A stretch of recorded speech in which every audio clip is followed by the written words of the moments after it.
Hello friends, मैं नेहा स्वागत करती हूँ आपका अपने यूट्यूब चैनल मी हाउसवाइफ ब्लॉग्स पर।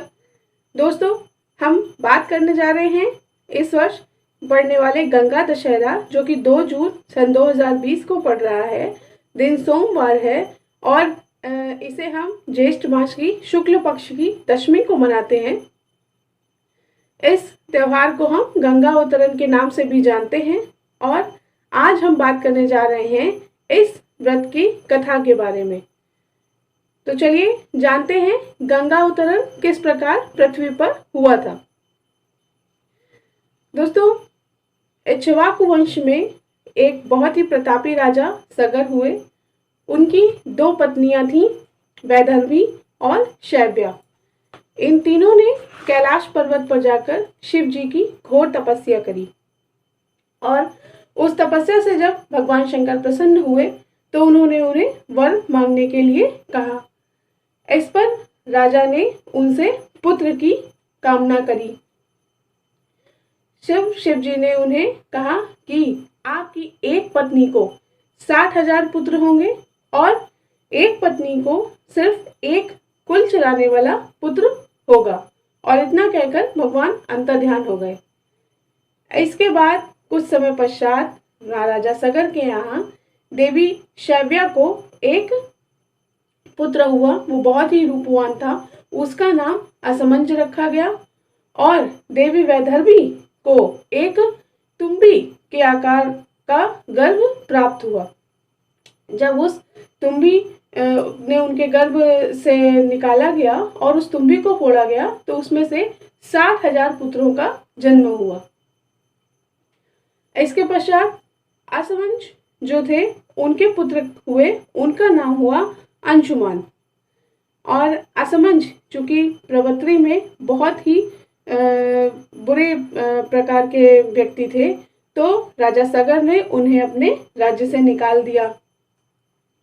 तत्पश्चात उन्होंने राजा सगर ने दोबारा से अश्वमेध यज्ञ करने की प्रतिज्ञा ली और एक श्याम कर्ण घोड़ा उन्होंने अपने 60,000 पुत्रों की सेना सहित उसे विचरण के लिए छोड़ दिया। इतनी विशाल सेना और उस अश्व को देखकर देवराज इंद्र भयभीत हो गए और उन्होंने अवसर पाकर इस घोड़े को कपिल मुनि के आश्रम में छिपा दिया। जिस वक्त इंद्र कपिल मुनि के आश्रम में उस अश्व को छिपा रहे थे, वे मुनि उस समय ध्यानमग्न थे और उन्हें इस बात का भास नहीं हुआ कि अश्व को वहां पर छिपाया गया है। इधर उनके राजा सगर के 60,000 पुत्र उस अश्व को सब जगह ढूंढते रहे। पूरे पृथ्वी पर हर जगह उन्होंने ढूंढ लिया पर उन्हें वो अश्व प्राप्त नहीं हुआ। इसके पश्चात उन्होंने पृथ्वी लोक से घूमते घूमते वे पाताल लोक पहुंचे, कपिल मुनि के आश्रम तक पहुंचे और वहां पर उन्होंने उस अश्व को बंधा देखा और ऋषि को ध्यान मग्न देखा। उन्होंने ये समझा कि ये अश्व जो है वो ऋषि ने ही उनके से चुरा लिया है और उन्होंने ऋषि को अपशब्द कहना शुरू कर दिया। इसके पश्चात जब ऋषि का ध्यान भंग हुआ तो उन्होंने बिना कुछ सोचे समझे अपनी क्रोधाग्नि से उन सभी 60,000 पुत्रों को भस्म कर दिया। जब ये सूचना नारद ऋषि द्वारा राजा सगर को प्राप्त हुई तो उन्होंने अपने पौत्र अंशुमान को बुलाया और कहा कि वे जाकर अपने सभी दादाओं की मुक्ति और उस अश्व को वापस लाने के लिए कपिल मुनि से प्रार्थना करें। अंशुमान ने कपिल मुनि से बहुत प्रार्थना करी। उनके भक्तिवत्सल वचनों से प्रसन्न होकर मुनि ने उनसे कहा कि उनके दादाओं का तर्पण सिर्फ गंगा जल द्वारा ही हो सकता है और उन्हें अश्व भी उन्होंने वापस दे दिया। अश्व वापस लाकर अंशुमान ने राजा सगर के अश्वमेध यज्ञ को पूरा कराया।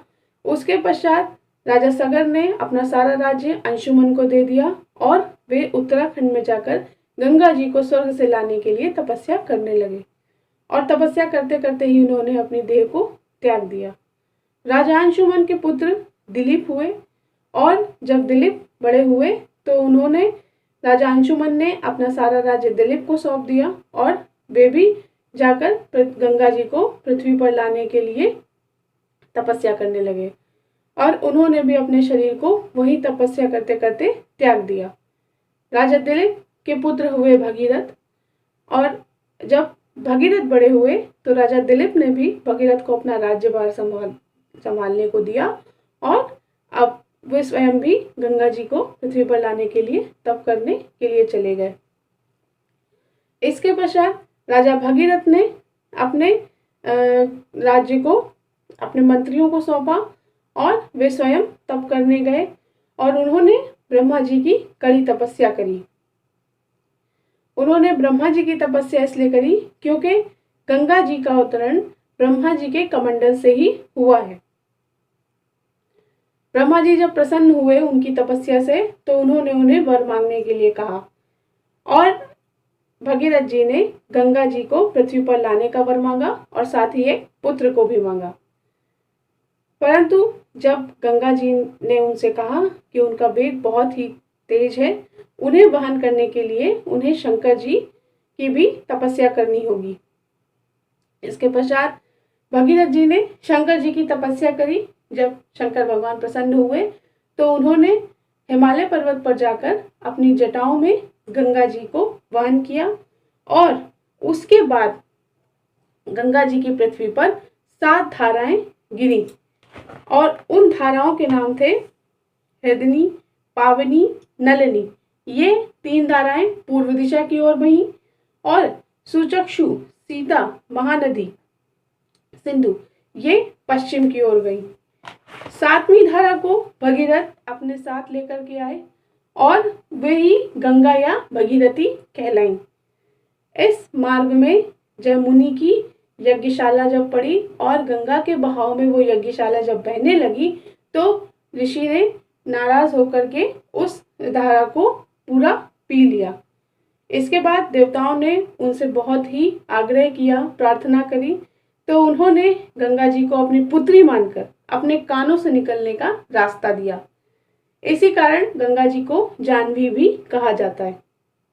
इसके पश्चात भगीरथ ने उन्हें रास्ते को पूरा निरूपित करते हुए वे कपिल मुनि के आश्रम से भी गुजरी, जहां पर उनके 60,000 दादाओं की भस्म को उन्होंने तर्पण किया। इस प्रकार उन्होंने उनके पितरों को मोक्ष भी प्रदान किया। तो ये थी कथा भगीरथ की, जो गंगा अवतरण का मुख्य कारण बने, और इसके साथ ही गंगा जी पृथ्वी पर आई, जो आज तक हम सबका कल्याण कर रही हैं।